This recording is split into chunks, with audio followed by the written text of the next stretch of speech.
Yeni bir haftadan merhaba. HDP kadın gündeminden sokağa, sokaktan ekolojiye kadar yoğun bir haftayı geride bıraktı. HDP'liyiz, her yerdeyiz kampanyasının çalışmaları da tüm hızıyla sürdü. Bu kapsamda HDP, Antep ve Maraş'taydı bu hafta.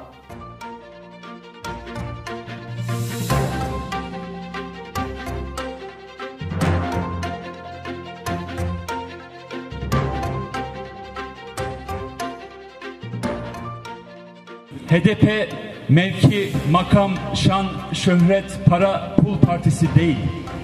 HDP'deki her bir birey, her bir seçmen, her bir yurttaş, her bir milletvekili kimlikleri, varoluş sebebi için mücadele eder. Kadınların gündeminde ise Kadın İl Eş Başkanları toplantısıyla 1 Eylül Dünya Barış Günü vardı. Halkı çöküş ve krizlerden kurtarmanın yolunu hep birlikte biz kadınlar aşacağız. Bu siyasi iktidar felaketi karşısında bütün kadınlar olarak gücümüzü birleştirmeli, değişimin öncüsü elbette ki bizler olmalıyız.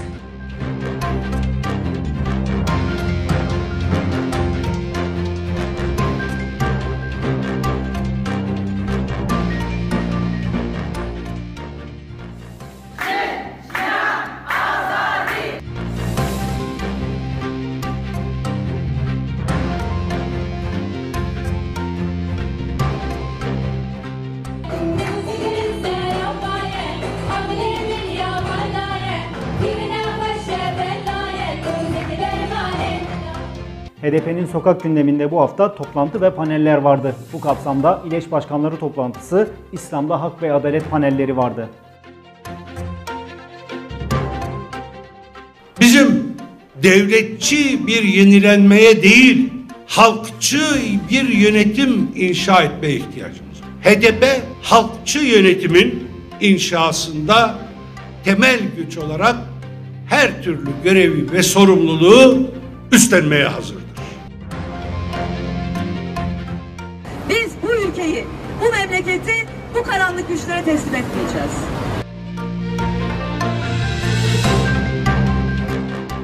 Türkiye Cumhuriyeti Devleti'nin bir takım memurları bu ülkede milyonlarca kişinin konuştuğu bir dili bilinmeyen bir dil olarak mı ilan ediyorlar? Bunu ne adına yapabiliyorlar?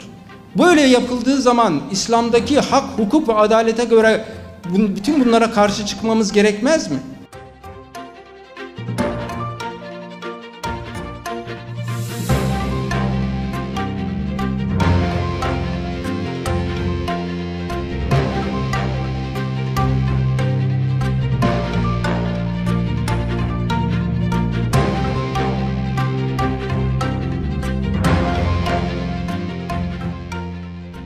HDP'nin ekoloji gündeminde ise Şırnak'taki ağaç kıyımı, Dersim'deki orman yangınlarıyla Siirt'teki HES projesi vardı.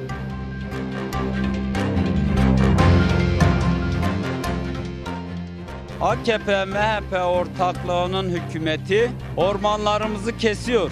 Cudi'de kesiyor, Gabar'da kesiyor, Uludere Beytüşebap'ta kesiyor. Şu anda da Besta Dereler bölgesinin ulaşabildikleri tüm alanlarda orman kesimi ve orman katliamı devam ediyor.